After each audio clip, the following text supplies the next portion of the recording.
you for tuning into this video about utilizing the uAspire comparison cost calculator. My name is Ceinna and I'm very happy to be sharing this information with you all, so let's get started. As you can see, my screen is split up into two pages. So the first page is an example offer letter that's on the left-hand side, and we're going to use this to input numbers into the calculator. On the right side is the actual uAspire website. So your first step is to get the offer letter. We're going to use this as an example. The second step would be to go to the uAspire website and go to the college cost calculator. Once you get to this page, you'll either create an account or log into your already existed account. Once you do that, this will be the page that opens for you, and you'll be able to put the academic year for that financial aid offer, as well as the name of that institution. But for this example, we're going to just put example number 2. You would press save and continue, and then it would take you to a page that looks very similar to this one. So once again, you'll see the institution name, the academic year, and then you'll scroll down, and this is where we will now utilize the left-hand side of my screen. So you'll enter if the student is going to stay on campus, off campus, or at home.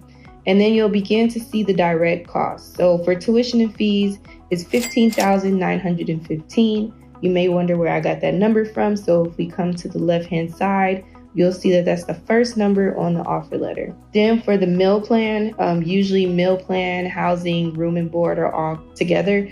So for that number, what I'm doing is adding the 6,510 number with the 4,000 number. And that's how I got 9,510. We'll scroll down and you'll see that you can do the same thing for grants and scholarships. So I put the numbers here already in the boxes, and I added some of the grants and scholarships, and you can add by clicking this orange button. But what I want to know is that on the offer letters, it'll give you the semester split up, and then it'll give you the annual number. You always want to put the annual number. Then you can scroll down to loans and work study. You can see on the example that the student was offered 2 different types of loans and work study. One thing you should know about the Parent Plus loan is that is the responsibility of the parent. And then also work study is not guaranteed for each student. Also for expenses like other expenses, which we would say are like the indirect costs, students can enter those numbers. These numbers are different for every student. And then here at the bottom, it asks how many years a student would need to continue, with their degree or earning their degree. So for this example, I put 4, but for most students, it's probably between 4 and 6. And if a student wanted to upload the actual copy of their offer letter, then they could do that here. So after I press save and continue, now we're finally at the most important part. This is where you can actually compare and contrast multiple offer letters. Students can upload as many as they would like, and it pretty much gives you a chart showing the difference between the universities. So here they can see the direct cost of what it's going to be to even attend the school, including tuition, housing, etc. They can also view the amount of grants and scholarships that was offered by each school, and then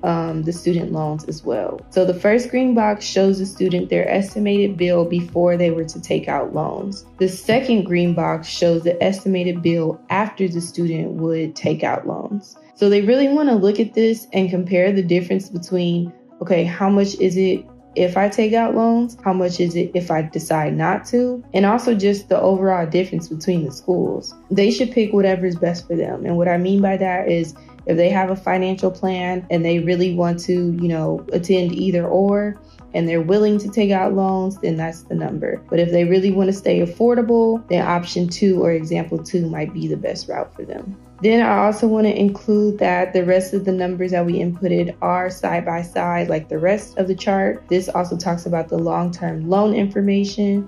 But if you go all the way down, this website also includes next steps after reviewing the financial aid offer. So this is really helpful for students just in case they're not sure of what to do next. So we highly recommend that you share this with your students.